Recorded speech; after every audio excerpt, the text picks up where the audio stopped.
This is Project Neuroscience. Today we're talking about synaptic transmission. So far we have learned how the action potential propagates from the axon hillock to the axon terminal, but what happens next? The synapse is the gap between the presynaptic axon terminal and postsynaptic neurite, through which information is passed. There are two types of synapses, electrical and chemical. Electrical synapses allow the direct transfer of ionic current through specialized sites called gap junctions. This gap is bridged by two connexons, formed by 6 connexins. The channel formed by each connexon can pass ionic current bidirectionally, which is why cells with gap junctions are said to be electrically coupled. An action potential in the presynaptic neuron will cause a small amount of ionic current to flow into the other neuron. This current causes a postsynaptic potential, increasing the membrane potential of the neuron. Postsynaptic potentials are usually small, about 1 millivolt. However, because neurons typically make many other connections, these small increases in membrane potential make it easier for the neuron to reach threshold and depolarize. Most synaptic transmission in the mature human nervous system is chemical. Chemical synapses release vesicles filled with neurotransmitters into the synaptic cleft to bind to receptors on the postsynaptic neuron.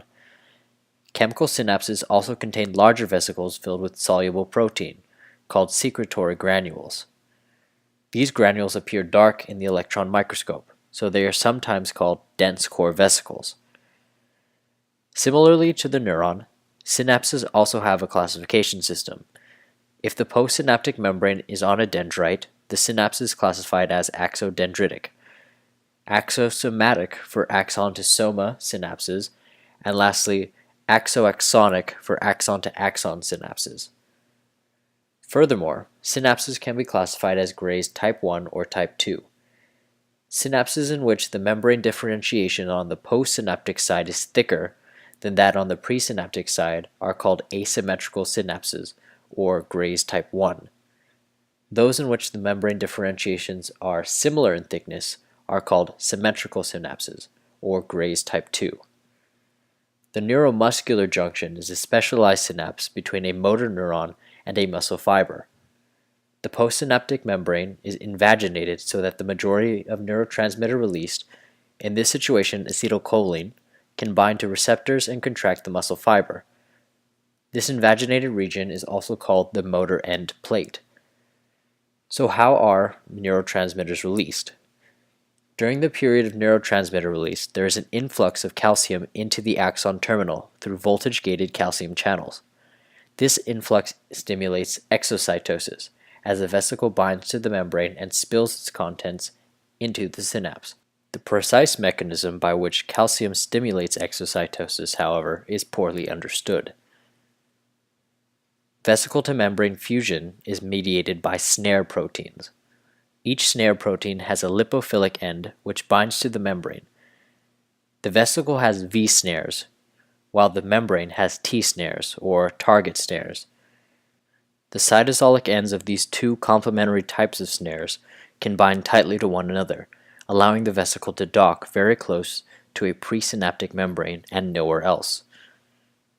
As neurotransmitter flows across the synapse, it can bind to postsynaptic ion channels, also known as ionotropic receptors or metabotropic receptors, also known as G-protein coupled receptors. At the most basic level, neurotransmitter binds to a metabotropic receptor in the postsynaptic membrane. This induces G proteins to move along the intracellular face of the postsynaptic membrane and activate effector proteins, such as ion channels or enzymes. More specifically, each G protein has 3 subunits, termed alpha, beta, and gamma. In the resting state, a guanosine diphosphate molecule is bound to the G-alpha subunit, and the whole complex floats around the inner surface of the membrane. If this GDP-bound G protein bumps into the proper type of receptor, and if that receptor has a neurotransmitter bound to it, then the G protein releases its GDP and exchanges it for a GTP that it picks up from the cytosol. The activated GTP-bound G protein splits into 2 parts, the G-alpha subunit plus GTP and the G beta-gamma complex. Both can then move to influence various effector proteins.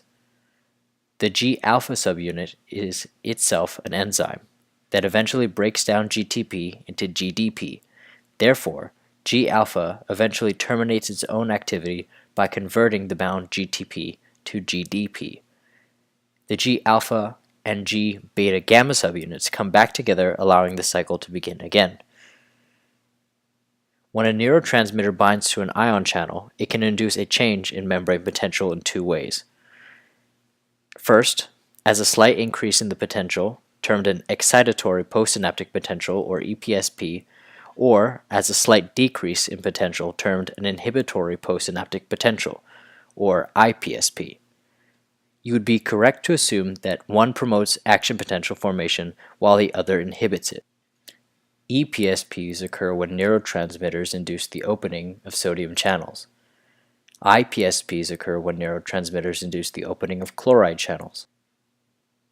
For some synapses, such as the neuromuscular junction, it is important that the neuron induces depolarization.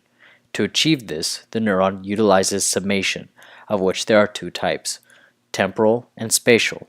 Temporal summation is the adding together of EPSPs generated at the same synapse if they occur in rapid succession, within about 1 to 15 milliseconds of one another.